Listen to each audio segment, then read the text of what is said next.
ఎమ్మిగనూరు పట్టణంలో కుల సంఘాలకు కేటాయించిన శ్మశాన స్థలం కబ్జాకు రావడం తీవ్ర కలకలం రేపుతోంది. ఈ అక్రమాలపై మాజీ ఎంపీ, వైసీపీ పార్లమెంట్ సమన్వయకర్త బుట్టా రేణుక ఘాటుగా స్పందించారు. కబ్జాదారుల నుంచి స్థలాన్ని కాపాడి బాధితులకు న్యాయం చేయాలని ఆమె డిమాండ్ చేశారు. పట్టణంలోని సర్వే నెంబర్ 171-1-2 పరిధిలో సుమారు 2.87 ఎకరాల శ్మశాన స్థలాన్ని కబ్జాదారులు ఆక్రమించుకున్నట్లు ఆరోపణలు వెలువెత్తున్నాయి. విలువైన ఈ ప్రభుత్వ భూమిలో కబ్జాదారులు ఏకంగా ఫ్లాట్లు వేసి విక్రయాలకు తెరలేపారు. ఈ విషయాన్ని తెలుసుకున్న కుల సంఘాల నాయకులు బుట్టా రేణుకను కలిసి మీడియా సమక్షంలో వినతిపత్రం అందజేశారు. బాధితుల విజ్ఞప్తిపై వెంటనే స్పందించిన బుట్టా రేణుక రెవెన్యూ అధికారులకు ఫోన్ ద్వారా ఫిర్యాదు చేశారు. శ్మశాన స్థలాన్ని కబ్జా చేయడం అత్యంత దారుణం. వచ్చే 15 రోజుల్లోగా ఆక్రమణలు తొలగించి తిరిగి కుల సంఘాలకి ఆ స్థలాన్ని అప్పగించాలని ఆమె అధికారులను ఆదేశించారు. కబ్జాకు గురైన స్థలానికి సంబంధించిన ఫోటోలను ఆమె మీడియాకు విడుదల చేసి అక్రమాలను బట్టబయలు చేశారు. న్యాయం జరగకపోతే కుల సంఘాలతో కలిసి పెద్ద ఎత్తున పోరాటం చేస్తామని ఆమె హెచ్చరించారు. అలాగే కొన్ని ఆధారాల ద్వారా ఒక లేఖను ప్రిపేర్ చేయడం జరిగింది.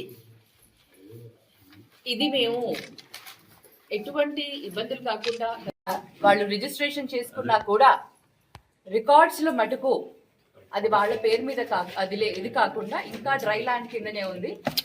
దాంట్లో ఇప్పుడు ప్లాట్స్ వేయడం జరుగుతోంది. ఆ ప్లాట్స్ వేయడం ఇమ్మీడియట్గా ఆపేయాలి అండ్ ఆ ల్యాండ్ని కూడా కరెక్ట్ చేయాలనేసి మేము వాళ్ళకి తెలియజేస్తాం. ఈ ప్రెస్ మీట్ పెట్టడానికి ముఖ్య కారణం మన ఎమ్మిగనూరులో ముఖ్యంగా కొన్ని ప్లేసెస్ చాలా సెంటిమెంట్గా ఉంటాయి. చాలా ఇంపార్టెంట్. అంటే ఏది ఏమైనా ఎవరు ఏం చేసినా కూడా కొన్ని ప్రాంతాలను మటుకు ప్రతి ఒక్క కమ్యూనిటీలో కూడా దాన్ని చాలా గౌరవంగా, చాలా సెంటిమెంట్గా తీసుకుంటారు. ముఖ్యంగా శ్మశాన వాటికలు ఎక్కడైతే కులాలకు సంబంధించి, కమ్యూనిటీకి సంబంధించి వారు అక్కడ దహన కార్యక్రమాలు చేస్తారో అలాంటి ప్రాంతాలని అందరూ కూడా గౌరవిస్తారు. అటువంటి స్థలాలని కబ్జా కాబడుతున్నాయి అంటే మటుకు నిజంగా చాలా దారుణమైన పరిస్థితి. మనం ఏ సమాజంలో ఉంటున్నాము, ఎటువంటి పరిస్థితుల్లో ఉంటున్నామని ఒకసారి అందరూ కూడా ఆలోచించుకోవాలి.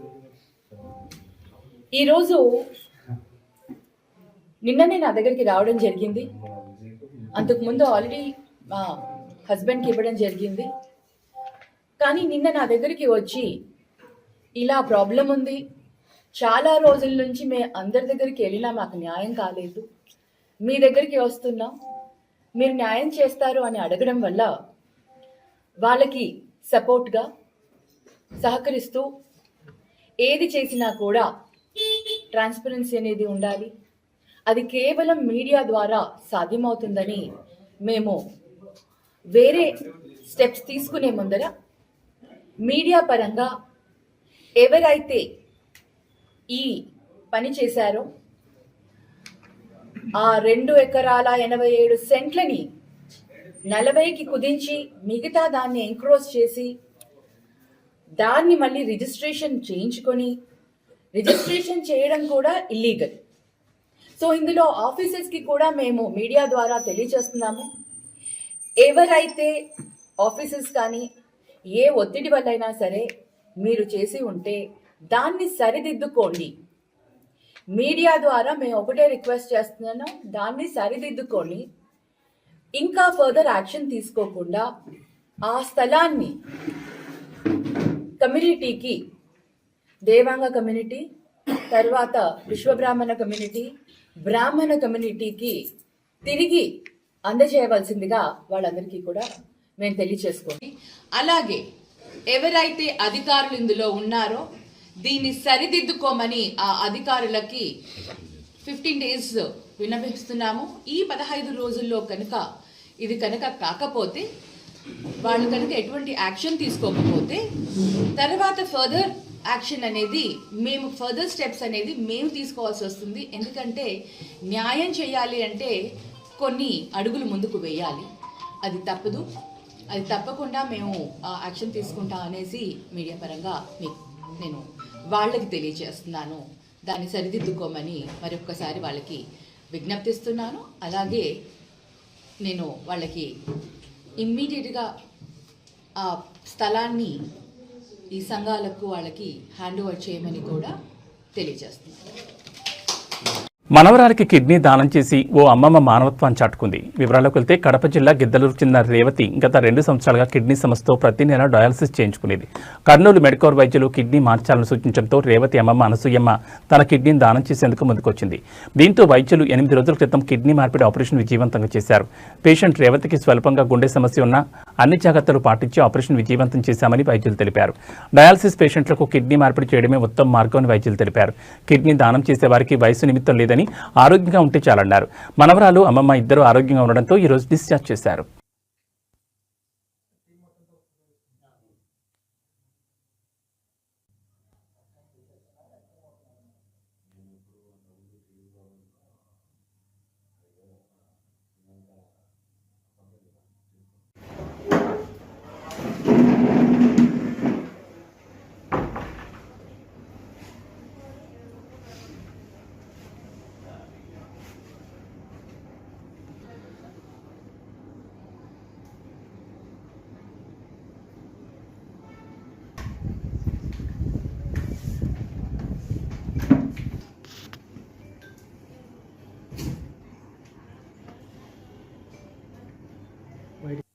ఈరోజు ఏంటంటే మా కర్నూలు మెడికల్ హాస్పిటల్లో మొత్తం 4 కిడ్నీ ట్రాన్స్ప్లాంట్ ఆపరేషన్లు సక్సెస్ఫుల్గా కంప్లీట్ చేసుకున్నామండి. చాలా విజయవంతంగా అయినాయి. 3 కేసులు కూడా చాలా విజయవంతంగా ఉన్నాయి. ఇది ఇప్పుడు 4వ కేసు. ఈ అమ్మాయి రేవతి అనేటువంటి అమ్మాయి 19 సంవత్సరాల అమ్మాయి. ఈ అమ్మాయి కిడ్నీ సమస్యతో గత 2 సంవత్సరాలుగా బాధపడుతుంది. ఆ అమ్మాయి డయాలసిస్ చేసుకుంటూ తర్వాత రిపీటెడ్ హాస్పిటల్ అడ్మిషన్ అవుతుందన్నమాట.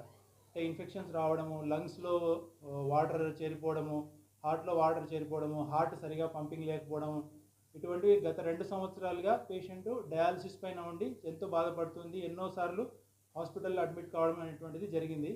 సో చివరికి వాళ్ళు మన నెఫ్రాలజీ టీం డాక్టర్ సిద్ధార్థ్ గారిని, తర్వాత మమ్మల్ని యూరాలజీ టీంని, ట్రాన్స్ప్లాంట్ టీంని అందరినీ కలవడం జరిగింది. తర్వాత ఇదేంటంటే హార్ట్ పంపింగ్ సరిగా లేనటువంటి కేసు, హై రిస్క్ కేసు. ఇటువంటి కేసెస్లో కిడ్నీ ట్రాన్స్ప్లాంట్ అనేటువంటిది కొంచెం హై రిస్క్ ఉంటుంది, ప్రాణానికి కూడా ప్రమాదం అయ్యేటువంటి కేసెస్ ఇవి. సో అయినా కూడా వాళ్ళ మామగారు, వాళ్ళ గ్రాండ్ మదరు వీళ్ళందరూ ఎంతో ధైర్యంగా ముందుకు వచ్చి ఆపరేషన్ చేయించుకోవడం జరిగింది. చివరికి ఆపరేషన్లో కూడా ఏ విధమైనటువంటి ప్రాబ్లం లేకుండా, అనస్థీషియా ప్రాబ్లం కానీ అదర్ ప్రాబ్లమ్స్ కానీ ఏవీ లేకుండా సక్సెస్ఫుల్గా పేషెంట్ బయటకు వచ్చారు అనస్థీషియా నుంచి కూడా. మొదటి రోజునే పేషెంట్కి యూరిన్ అవుట్పుట్, తర్వాత క్రియాటినిన్ 1కు చేరింది. ఈరోజు పేషెంట్ డిశ్చార్జ్కి వచ్చారండి. పేషెంట్ యొక్క చివరి క్రియాటిన్ 0.8 ఉంది. సో పేషెంట్కి తర్వాత ఏదైతే వాటర్ ఫ్లూయిడ్స్ లంగ్స్లో వాటర్ ఉండిపోతుందో, కడుపులో వాటర్ ఉండిపోతుందో, ఈ వాటర్ అంతా కూడా పేషెంట్కి బయటికి వెళ్ళిపోయి పేషెంట్ హ్యాపీగా ఏ విధమైనటువంటి డయాలసిస్ అవసరం లేకుండా గత 10 రోజుల నుంచి డిశ్చార్జ్, తర్వాత కూడా ఫ్యూచర్లో కూడా డయాలసిస్ అవసరం లేకుండా పేషెంట్ ఎంతో ఆరోగ్యంగా ఈరోజు డిశ్చార్జ్ అవుతున్నారండి. ఈ ఆపరేషన్లు ఇవన్నీ మేము ఇంతకుముందు చేసినటువంటి ఆరోగ్యశ్రీలో చేసామండి పేషెంట్కి. సో మేము మీడియా మిత్రులకి, మెయిన్ స్ట్రీమ్ మీడియాకి, మరి సోషల్ మీడియా మిత్రులకి అందరికీ రిక్వెస్ట్ చేసేది ఏంటంటే ఈ యొక్క మెసేజ్ని ఏదైతే మేము హై రిస్క్ కేసెస్ కూడా ఆరోగ్యశ్రీలో సక్సెస్ఫుల్గా చేస్తున్నామో, పేషెంట్స్కి ఏదైతే కిడ్నీ ట్రాన్స్ప్లాంట్ పేషెంట్స్ బాధపడుతున్నారో వాళ్ళకి ఒక మంచి అవకాశము ఇక్కడ మన మెడికల్ హాస్పిటల్లో ఉందని ఈరోజు డిశ్చార్జ్ చేయడం జరుగుతూ ఉంది. సో అనసూయమ్మ గారు వాళ్ళ అమ్మమ్మ గారు 60 ఏళ్ళు ఉన్న అనసూయమ్మ గారు 19 ఏళ్ళ ఉన్న మన రేవతి గారికి కిడ్నీ దానం చేసి సక్సెస్ఫుల్గా ఈరోజు ఇద్దరిని డిశ్చార్జ్ చేస్తున్నాము. రోజు రోజుకి పెరుగుతూనే ఉన్నారు. సో డయాలసిస్ పేషెంట్స్కి, కిడ్నీ ఫెయిల్యూర్ పేషెంట్స్కి ట్రాన్స్ప్లాంట్ అనేది అల్టిమేట్ క్యూర్ అండి. అంటే ట్రాన్స్ప్లాంట్ చేస్తేనే వాళ్ళకి జబ్బు అనేది పూర్తిగా క్యూర్ అవుతుంది. సో కాబట్టి హై రిస్క్ కేసెస్, ఇప్పుడు ఈ పేషెంట్కి సార్ చెప్పినట్టు హార్ట్ పంపింగ్ చాలా వీక్గా ఉండింది. అయినా కూడా మనం ఛాలెంజింగ్గా తీసుకుని కిడ్నీ ట్రాన్స్ప్లాంట్ చేసి సక్సెస్ఫుల్గా ఈరోజు డిశ్చార్జ్ చేస్తున్నాము. ఇంకొకటి ఏంటంటే అమ్మమ్మ గారు 60 ఏళ్ళు. సో చాలామందికి 60 ఏళ్ళ వాళ్ళు కిడ్నీ ఇవ్వచ్చా, వాళ్ళకి ఏమైనా అవుతుందా? సో ఈరోజు మీ కళ్ళ ముందు చూస్తున్నారు 60 ఏళ్ళ అమ్మమ్మ గారు, బామ్మగారు మనకి రేవతికి ట్రాన్స్ప్లాంట్ కిడ్నీ డొనేట్ చేశారు. సో ఆమె బాగానే ఉన్నారు, ఈమె బాగానే ఉన్నారు. సో ఇద్దరిని హెల్దీగా డిశ్చార్జ్ చేస్తున్నాం, మీ కళ్ళ ముందే ఉన్నారు. అండ్ వయసు అనేది లిమిట్ కాదు. గ్రాండ్ ఫాదర్ అంటే బామ్మలు, తాతయ్యలు కూడా ఇవ్వచ్చు. వాళ్ళు హెల్దీగా ఉంటే డెఫినెట్లీ వాళ్ళకి అన్ని టెస్టులు చేసి కిడ్నీ ట్రాన్స్ప్లాంట్ అనేది చేయడం జరుగుతుంది. Good evening all of you. నా పేరు రేవతి. నాకు నాకు హెల్త్ ప్రాబ్లం వచ్చి 2 ఇయర్స్ అయింది. 2 ఇయర్స్ నుంచి నేను చాలా సఫర్ అవుతుండే డయాలసిస్లో. నేను నెలకు ఒకసారి హాస్పిటల్. శ్రీశైలం మల్లన్న ఆలయంలో ఉభయ ఆలయాల హుండీ లెక్కింపు నిర్వహించారు. శ్రీ బ్రహ్మరాంబ సమేత మల్లికార్జున స్వామి అమ్మవార్ల ఉభయ ఆలయాలతో పాటు పరివార ఆలయాల హుండీలను లెక్కించారు. చంద్రావతి కళ్యాణ మండపంలో పకడ్బందీగా ఈ లెక్కింపు నిర్వహించగా శ్రీశైలం మల్లన్న దేవస్థానానికి 4,89,741 రూపాయల నగదు రాబడిగా లభించిందని దేవస్థాన అధికారులు తెలిపారు. ఈ ఆదాయాన్ని గత 27 రోజుల్లో స్వామి అమ్మవార్లకు భక్తులు నగదును కానుకల రూపంలో సమర్పించినట్లు ఈవో శ్రీనివాసులు వెల్లడించారు. హుండీ లెక్కింపులో గోల్డ్ అప్రైజర్ లేని కారణంగా బంగారం వెండి లెక్కించలేదని ప్రకటనలో తెలిపారు.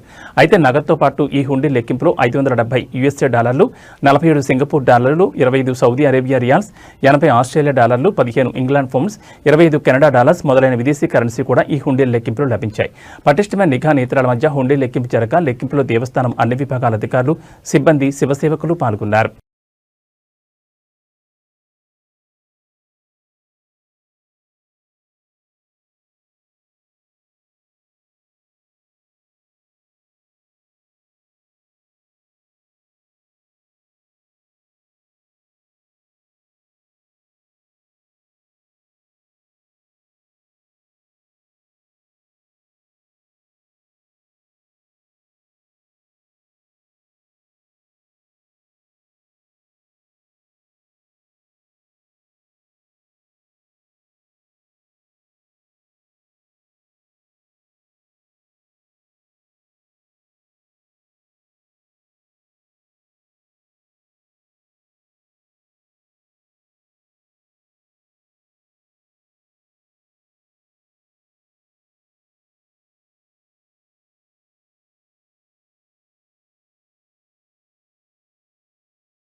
బెదిరింపు కలకలం, శంషాబాద్ ఎయిర్పోర్ట్లో హై అలర్ట్. ఇక డీటెయిల్స్ చూస్తే విద్యార్థుల్లో నైపుణ్యాభివృద్ధికి ఏపీ ప్రభుత్వం శ్రీకారం చుట్టింది. క్యూబిట్, వైసర్ సంస్థలతో కలిసి క్వాంటమ్ ప్రోగ్రాం నిర్వహిస్తోంది. ఈ కార్యక్రమానికి ఇప్పటికే 50,000 మంది విద్యార్థులు రిజిస్టర్ చేసుకున్నారు. రిజిస్ట్రేషన్లలో 51% పైగా మహిళా టెక్ విద్యార్థులు ఉండడం గమనార్హం. ఈ సందర్భంగా ఈరోజు ముఖ్యమంత్రి చంద్రబాబు టెక్ విద్యార్థులతో క్వాంటమ్ టాక్ నిర్వహించారు. క్వాంటమ్ టెక్నాలజీ ప్రాధాన్యతపై ప్రధానంగా చర్చించారు. సీఎం చంద్రబాబు మాట్లాడుతూ ఐటీని ప్రమోట్ చేయడంలో తాను సక్సెస్ అయినట్లు తెలిపారు. 1998లో మైక్రోసాఫ్ట్ను హైదరాబాద్కు రప్పించాం. ఇప్పుడు విశాఖకు గూగుల్ సంస్థను తీసుకొచ్చినట్లు వెల్లడించారు. గూగుల్ $15 బిలియన్ పెట్టుబడులను వైజాగ్లో పెట్టనుందన్నారు. ఇక ఏపీ నుంచి ఎవరైనా నోబెల్ ప్రైజ్ సాధిస్తే 100 కోట్లు ఇస్తామని గతంలో ప్రకటించాం. క్వాంటమ్ టెక్నాలజీ ద్వారా దీన్ని ఎవరైనా అందిపుచ్చుకుంటే వారికి 100 కోట్లు ఇస్తామన్నారు. వ్యక్తిగత ఔషధాలు, ప్రివెంటివ్, క్యూరేటివ్ హెల్త్ను క్వాంటమ్ అప్లికేషన్ ద్వారా అందించే అవకాశం ఉంటుంది. సామర్థ్యాలు, వేగం, ఖచ్చితత్వం లాంటివి క్వాంటమ్ టెక్నాలజీ ద్వారా సాధించే అవకాశం ఉంటుందని చంద్రబాబు అన్నారు. ఈరోజు ఆంధ్రప్రదేశ్లో ఉండే యువత అంతా కూడా లైన్లో ఉన్నారు, స్టూడెంట్స్ అంతా ఉన్నారు. Wonderful experience. అందరికీ స్వాగతం, సుస్వాగతం, welcome for all of you. Now I wanted to give my vision. 25 years back or 30 years back, I have given my vision for IT. Today I am given for my vision for quantum computing and deep technologies. If you see here, we are all talking Silicon Valley. Anybody will have any new ideas, will go to Silicon Valley. That is a matured mechanism for mentoring, venture capital and launching the company. That is how everybody is going to Silicon Valley for launching and also their future. Now I am talking Quantum Valley. This is where Silicon Valley to Quantum Valley. Now anybody wanted to launch any knowledge companies or any technologies, they have to come to Amaravati. It is going to happen. That is how we are going to build in future. ఈ నెల 24న ఆంధ్రప్రదేశ్ మంత్రివర్గ సమావేశం జరగాల్సిన విషయం తెలిసిందే. అయితే ఈ సమావేశాన్ని అధికారులు వాయిదా వేశారు. వాస్తవానికి ఈ నెల 24న జరగాల్సిన ఈ భేటీని కొన్ని అనివార్య కారణాల వల్ల ఈ నెల 29వ తేదీకి మారుస్తూ ప్రభుత్వం నిర్ణయం తీసుకుంది. క్రిస్మస్ పండుగ వేడుకల నేపథ్యంలో మంత్రులు, ప్రజాప్రతినిధులు తమ నియోజకవర్గాల్లో పర్యటించాల్సి ఉండడంతో ప్రభుత్వం ఈ మార్పు చేసినట్టు తెలుస్తోంది. ఈ మేరకు ప్రభుత్వ ప్రధాన కార్యదర్శి విజయానంద్ అధికారికంగా ఉత్తర్వులు జారీ చేశారు. ఈ నెల 29న జరగబోయే ఈ సమావేశంలో రాష్ట్రానికి సంబంధించిన పలు కీలక అంశాలపై చర్చించి నిర్ణయాలు తీసుకోనున్నట్లు ప్రభుత్వం స్పష్టం చేసింది. ముఖ్యంగా ముఖ్యంగా కొత్తగా అమల్లోకి రానున్న సంక్షేమ పథకాలు, పరిశ్రమల స్థాపన, పాలనాపరమైన కీలక మార్పులపై ఈ కేబినెట్ భేటీలో ముందడుగు పడే అవకాశం ఉంది. 24వ తేదీన జరగాల్సిన సమావేశం మాత్రమే వాయిదా పడిందని, 29న యథావిధిగా కేబినెట్ సమావేశం నిర్వహిస్తామని ప్రభుత్వం తన ఉత్తర్వుల్లో పేర్కొంది.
హైదరాబాద్ నగరంలోని రాజీవ్ గాంధీ అంతర్జాతీయ విమానాశ్రయానికి మరోసారి బాంబు బెదిరింపు ఈమెయిల్ వచ్చింది. ఫేక్ బాంబు బెదిరింపు మెయిల్స్పై పోలీసులు సీరియస్ అవుతున్నారు. ఈ ఏడాది ఒక్క శంషాబాద్ ఎయిర్పోర్ట్కి 28 బాంబు బెదిరింపులు మెయిల్స్ వచ్చినట్లు పేర్కొన్నారు. అన్ని చెకింగ్ చేశాక ఫేక్ మెయిల్స్గా భద్రతా సిబ్బంది నిర్ధారించింది. ఇప్పటికే బాంబు బెదిరింపులపై ఆర్జీఐఏ పోలీస్ స్టేషన్లో 28 కేసులు నమోదయ్యాయి. ఇక ఈ కేసులపై ఆర్జీఐఏ పోలీసులు లోతుగా దర్యాప్తు చేసేందుకు నిర్ణయం తీసుకున్నారు. వీటిని సైబర్ క్రైమ్ పోలీస్ స్టేషన్కు బదిలీ చేయాలని యోచిస్తున్నారు. డార్క్ వెబ్ ఉపయోగించి ఫేక్ మెయిల్స్ను కేటికాలు పంపిస్తున్నట్లు గుర్తించారు. దీంతో సైబర్ క్రైమ్ పోలీసులకు ఫేక్ బాంబు బెదిరింపు కేసులు బదిలీ చేయనున్నట్లు తెలుస్తోంది.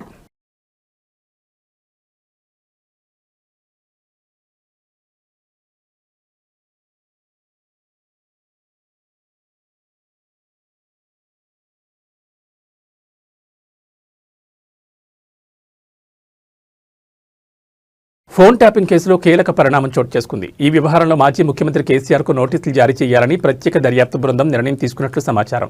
కేసీఆర్తో పాటు మాజీ మంత్రి హరీష్ రావు కూడా నోటీసులు ఇవ్వడానికి అధికారులు సిద్ధమవుతున్నట్టు తెలుస్తోంది. ఫోన్ ట్యాపింగ్ ఎవరి కోసం జరిగింది, ఎవరి ఆదేశాల మేరకు జరిగింది అనే అంశాలపై సిట్ ప్రధానంగా దృష్టి పెట్టింది. ఈ అంశాలపై స్పష్టతకు వచ్చిన సిట్ తదుపరి చర్యలకు ముందడుగు వేస్తోంది. ఇక ఈ కేసులో కీలక నిందితుడిగా ఉన్న ప్రభాకర్ రావు తన వాంగ్మూలాల్లో పదే మాజీ డీజీపీ మహేందర్ రెడ్డి, అనిల్ కుమార్ పేర్లు ప్రస్తావించడంతో ఇప్పటికే మాజీ డీజీపీ మహేందర్ రెడ్డి స్టేట్మెంట్ను రికార్డు చేసింది. అయితే అసెంబ్లీ సమావేశాలు ముగిసిన అనంతరం ఫోన్ ట్యాపింగ్ కేసులో మరింత కీలక పరిణామాలు చోటు చేసుకునే అవకాశం ఉంది. ఈ నేపథ్యంలో రాజకీయ నాయకులకు నోటీసులు జారీ చేసేందుకు సిట్ పూర్తి స్థాయిలో రెడీ అవుతున్నట్టు తెలుస్తోంది.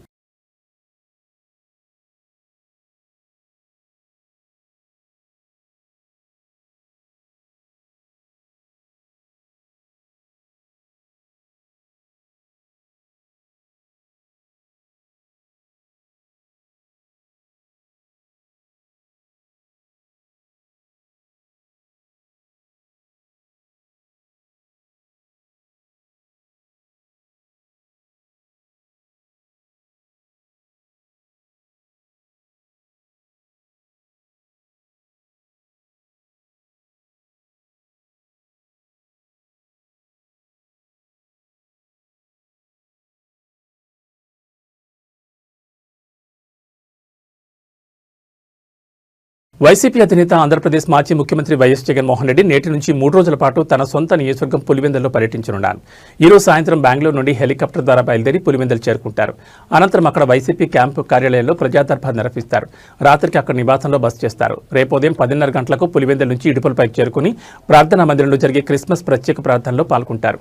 ఆ తర్వాత మధ్యాహ్నం 1 గంటకు ఇడుపులపై నుంచి బయలుదేరి పులివెందులకు చేరుకుని భాకరాపురం క్యాంపు కార్యాలయంలో జగన్ ప్రజాదర్బార్ నిర్వహిస్తారు. స్థానికుల నుంచి సమస్యలు తీసుకుని వినతులు స్వీకరిస్తారు. రాత్రికి అక్కడ నివాసంలో బస చేస్తారు. గురువారం ఉదయం 8:30 గంటలకు క్రిస్మస్ సందర్భంగా సిఎస్ఐ చర్చలు జరిగే వేడుకల్లో పాల్గొనున్నారు. అనంతరం అక్కడి నుంచి బయలుదేరి 10:20 పులివెందుల భాకరాపురంలోని హెలీప్యాడ్ వద్దకు చేరుకుంటారు. ఉదయం 10:30 గంటలకు హెలికాప్టర్లో బెంగళూరుకు బయలుదేరి వెళ్తారు.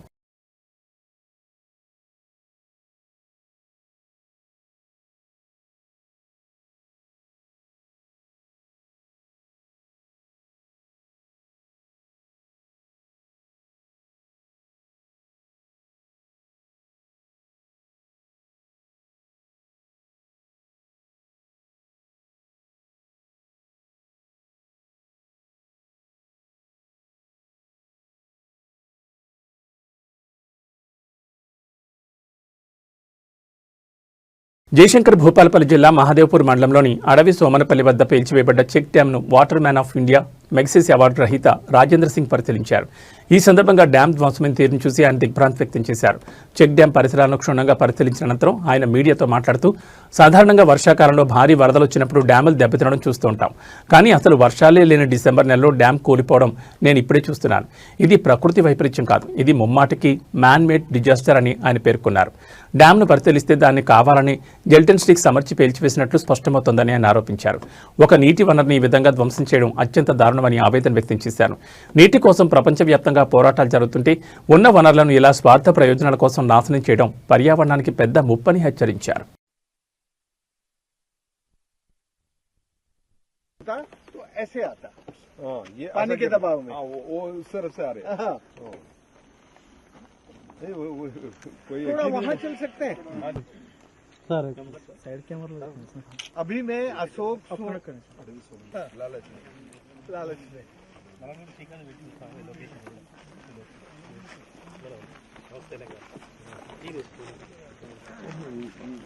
पानी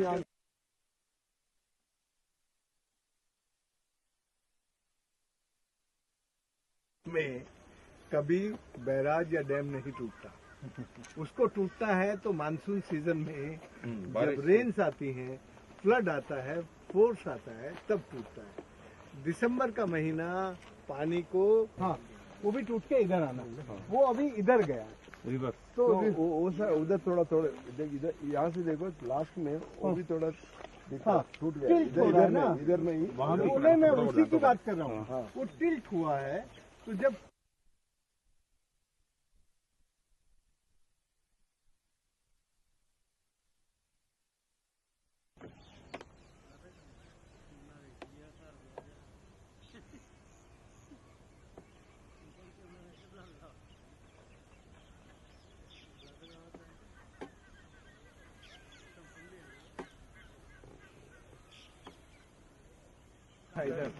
ये उसका एप्रिन है और वो उसका बेस है उस साइड में।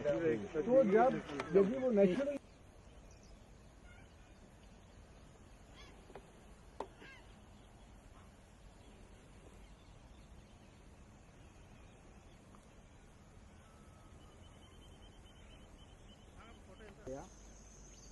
కిందికెళ్ళి కూడా అట్లా ఈయన చదువుతారట ఈయన కిందిది కాదు మనకి సైడ్ నుంచి కొట్టచ్చు కానీ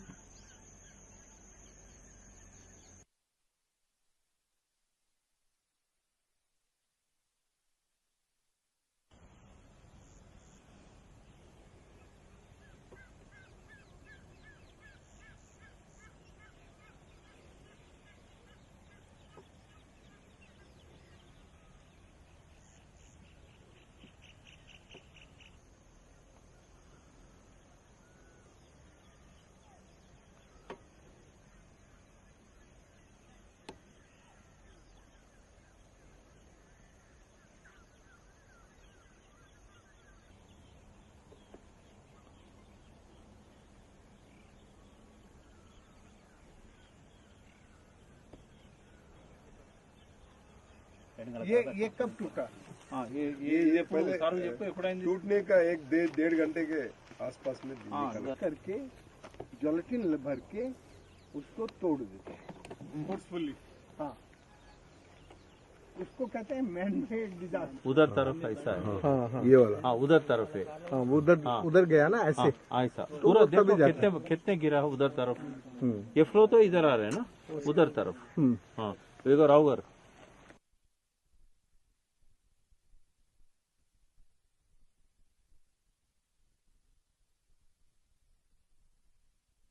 శ్రీ సత్యసాయి జిల్లా హిందూపురం నియోజకవర్గంలో రాజకీయ సెగలు రాజుకున్నాయి.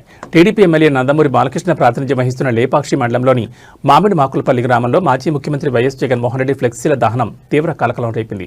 వైఎస్ జగన్మోహన్ రెడ్డి పుట్టినరోజు వేడుకల సందర్భంగా వైఎస్ఆర్ కాంగ్రెస్ పార్టీ నాయకులు గ్రామంలో భారీ ఫ్లెక్సీలను ఏర్పాటు చేశారు. అయితే సోమవారం అర్ధరాత్రి ఎవరూ లేని సమయం చూసి స్థానిక టీడీపీ నాయకురాలు నారాయణమ్మ ఆ ఫ్లెక్సీలకు నిప్పిపెట్టారు. అర్ధరాత్రి సమయంలో రహస్యంగా వచ్చిన నారాయణమ్మ ఫ్లెక్సీలను తగలబెడుతున్న దృశ్యాలు బయటకు రావడంతో విషయం వెలుగులోకి వచ్చింది. ఈ ఘటనతో గ్రామంలో ఒక్కసారిగా ఉద్రిక్త వాతావరణం నెలకొంది. రాజకీయ ప్రత్యర్థుల ఫ్లెక్సీలను తగలబెట్టడంపై వైసీపీ శ్రేణులు తీవ్ర ఆగ్రహం వ్యక్తం చేస్తున్నాయి.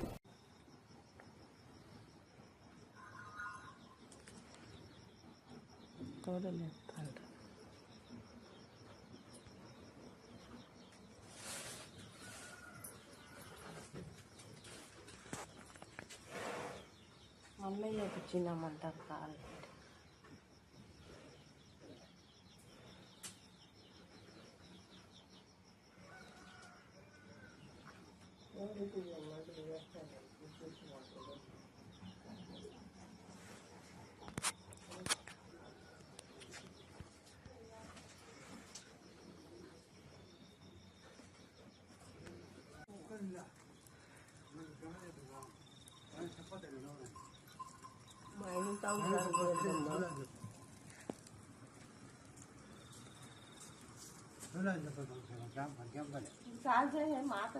నీకేం తెలుస్తుంది ఈడు తిట్టుకుంటారు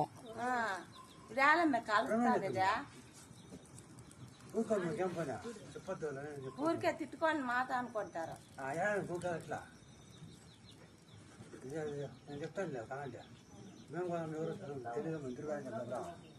ఊరికే సాపించుకుంటారు తిట్టుకొని అంటే మనం ఎదురుగా ఉండేవాళ్ళు ఎట్లుంటారు ఊరికే రామాన్ని చూడలేదు చెప్పు సర్పంచ్ విజయోత్సవ ర్యాలీలో తీవ్ర విషాదం చోటు చేసుకున్న ఘటన వికారాబాద్ జిల్లాలో సోమవారం అర్ధరాత్రి చోటు చేసుకుంది. వివరాల్లోకి వెళ్తే పోడూరు మండల పరిధిలోని రాకంచెర్ల గ్రామ పంచాయతీ ఎన్నికల్లో సర్పంచ్గా కమలీబాయి విజయం సాధించింది. దీంతో ఆమె అనుచరులు మద్దతుదారులు సోమవారం రాత్రి పోలీసుల నుంచి ఎలాంటి అనుమతి లేకుండా భారీ డీజే సౌండ్తో విజయోత్సవ ర్యాలీ నిర్వహించారు. ఈ క్రమంలోనే సర్పంచ్ కారు 7 ఏళ్ల చిన్నారి కుర్వా సౌజన్యపైకి ఎక్కేసింది. ఈ దుర్ఘటనలో సౌజన్యకు తీవ్ర గాయాలు కాగా ఆ కొండబార సమీపంలోని ప్రభుత్వ ఆసుపత్రికి తరలిస్తుండగా మార్గమధ్యంలోనే ప్రాణాలు కోల్పోయింది. దీంతో ఆసుపత్రి ఎదుట బాధిత కుటుంబ సభ్యుల ఆందోళన దగ్గర ఘటనా స్థలానికి చేరుకున్న పోలీసులు పరిస్థితిని సద్దుమణిగేలా చేశారు. ఈ మేరకు కేసు నమోదు చేసుకుని దర్యాప్తు చేపడుతున్నారు.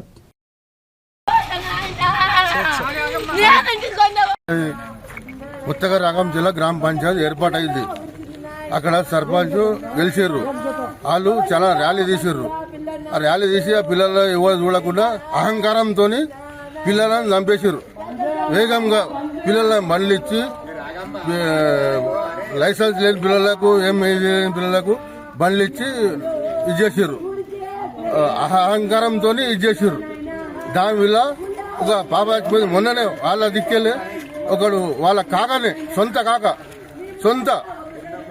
కాకనే మంది ఆపి చంపేసారు. అని 5 సంవత్సరాల 5-6 సంవత్సరాల పిల్ల. ఆ పిల్ల ఇక్కడ వస్తున్నది, రోడ్ క్రాస్ అవుతున్నది, ఆ పిల్లల్ని యాక్సిడెంట్ అయింది.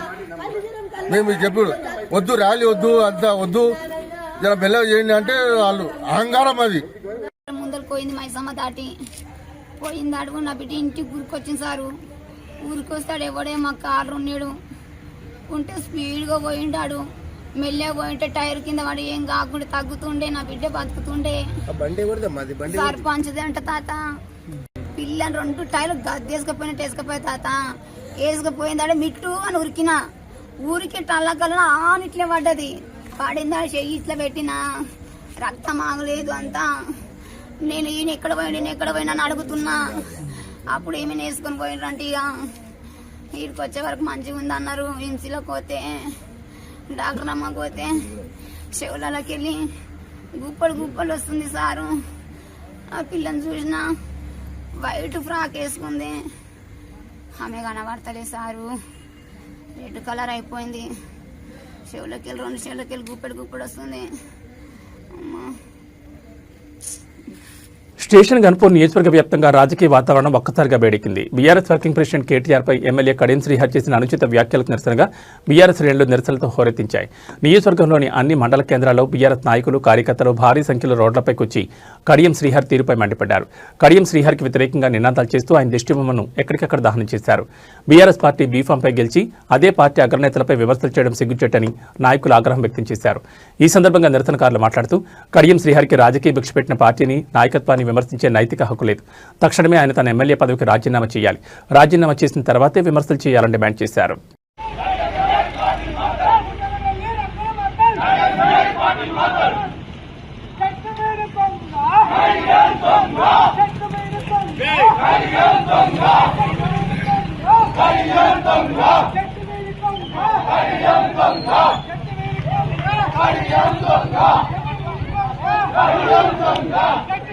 Get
నమస్కారం సార్.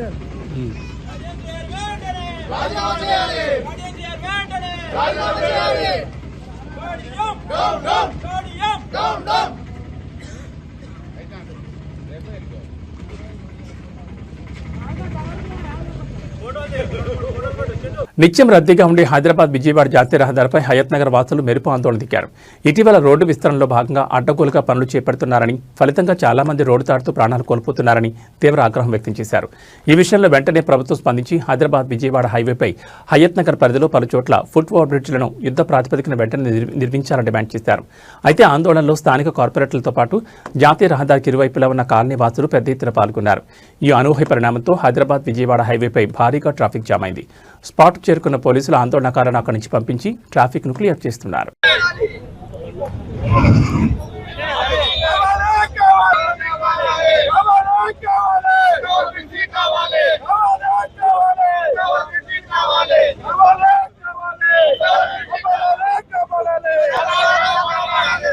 ప్రముఖ ఆధ్యాత్మిక పుణ్యక్షేత్రంలో యాదగిరిగుట్టల ఉద్రిక్త వాతావరణం నెలకొంది. నూతనంగా ఎన్నికైన సర్పంచులకు ఆత్మీయ సన్మాన సభ నిర్వహించేందుకు ఇవాళ కాంగ్రెస్ నేతలు అక్కడ అన్ని ఏర్పాట్లు చేశారు. ఈ కార్యక్రమానికి మంత్రులు కోమటిరెడ్డి వెంకటరెడ్డి, పొన్నం ప్రభాకర్, అడ్లూరు లక్ష్మణ్ హాజరు కానున్నారు. అయితే సన్మాన సభ సందర్భంగా ఆలయ వైకుంఠ ద్వారం వద్ద కాంగ్రెస్ నాయకులు ఫ్లెక్సీలు, బ్యానర్లు ఏర్పాటు చేశారు. ఇక్కడే అసలు పంచాయతీ మొదలైంది. ఆలయ ఆవరణలో రాజకీయ ఫ్లెక్సీలు పెట్టడానికి నిషేధం ఉన్నప్పటికీ ఇలా అడ్డగోలుగా ఫ్లెక్సీలు పెట్టడం ఏంటని బీఆర్ఎస్ నేతలు తీవ్ర అభ్యంతరం వ్యక్తం చేశారు. అనంతరం ఆగ్రహంతో రగిలిపోయిన బీఆర్ఎస్ ముఖ్య నేతలు, కార్యకర్తలు కలిసి కాంగ్రెస్ ఫ్లెక్సీ నుంచి చించేశారు. ఈ ఘటనతో ఇరుపక్షాల నేతలు, కార్యకర్తలు బాహాబాకి దిగారు. పరిస్థితి ఉద్రిక్తంగా మారడంతో అప్రమత్తమైన పోలీసులు బీఆర్ఎస్ నాయకులను అదుపులోకి తీసుకుని సమీప పోలీస్ స్టేషన్కు తరలించారు. ఆలయ పవిత్రతను కాపాడాల్సిన అవసరాన్ని గుర్తు చేస్తూ రాజకీయ కార్యక్రమాలను ఆలయ ప్రాంగణంలో నిర్వహించడం పట్ల బీఆర్ఎస్ నేతలు, ఆలయానికి వచ్చిన భక్తులు తీవ్ర ఆగ్రహం వ్యక్తం చేస్తున్నారు. ఈ ఘటనపై ఇరు పార్టీల నేతల నుంచి ప్రకటన వెలువడలేదు. ప్రస్తుతం స్పాట్లో పోలీసులు పరిస్థితిని నియంత్రణలోకి తీసుకొచ్చారు.